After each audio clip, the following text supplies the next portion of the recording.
এতদিন আমরা বলেছি কথাগুলো, আজ সমগ্র বিশ্ব বলছে যে এরা গুমকারী, এরা হত্যাকারী। আসলে কবে ফিরবেন তারেক রহমান? এই উত্তর জানা নেই বিএনপির কোনো নেতার। অন্তত এখন পর্যন্ত এ নিয়ে মুখ খোলেনি কেউ। স্বয়ং তারেক রহমান নিজে বিবিসি বাংলাকে জানিয়েছিলেন শীঘ্রই দেশে ফিরবেন। বলা হচ্ছিল তফসিল ঘোষণার আগেই দেশে ফিরবেন তিনি। তার দেশে ফেরা না ফেরার প্রশ্নে আরও জোরালো হয় তার মা, 3বারের সাবেক প্রধানমন্ত্রী খালেদা জিয়া যখন হাসপাতালে সংকটাপন্ন অবস্থায়, তখনও তিনি ফিরেননি। তারেক রহমান জানালেন দেশে ফেরার সিদ্ধান্ত তার একার নিয়ন্ত্রণাধীন নয়।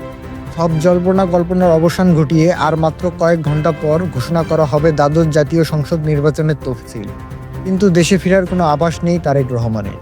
তবে বিএনপি চেয়ারপারসনের নিরাপত্তা উপদেষ্টা মেজর জেনারেল অবসরপ্রাপ্ত ফজলে ইলাহি আকবর গণমাধ্যমকে বলেন, ডিসেম্বরের প্রথম দিকে নির্বাচনের তফসিল ঘোষণার পর তারেক রহমান দেশে ফিরবেন। তবে দিনক্ষণ কিছুই জানানো হয়নি।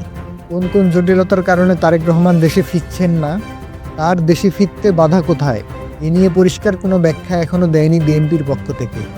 দলটির তৃণমূলের নেতাকর্মীরা রয়েছেন ধোঁয়াশার মধ্যে। তফসিল ঘোষণাকে কেন্দ্র করে নতুন করে আলোচনায় তার দেশে ফেরার প্রসঙ্গ। বিএনপির ভারপ্রাপ্ত চেয়ারপারসন আসলে কবে দেশে ফিরবেন, এমন প্রশ্ন ছিল বিএনপির শীর্ষ পর্যায়ের নেতাদের কাছে। তারা জানিয়েছেন এখনও পরিষ্কার না, তবে তিনি পরিবেশ পরিস্থিতি বুঝে খুব শীঘ্রই দেশে ফিরবে। এর মধ্যে তারেক রহমানের জন্য প্রস্তুত করা হয়েছে বুলেট প্রুফ গাড়ি। গুলশানের বাড়িও প্রস্তুত করা আছে। বিএনপির হাইকমান্ড বলছে তারেক রহমানের ফেরার সিদ্ধান্ত এটা তার নিজস্ব বিষয়। এ নিয়ে দলের পক্ষ থেকে আনুষ্ঠানিকভাবে বলার কিছু নেই।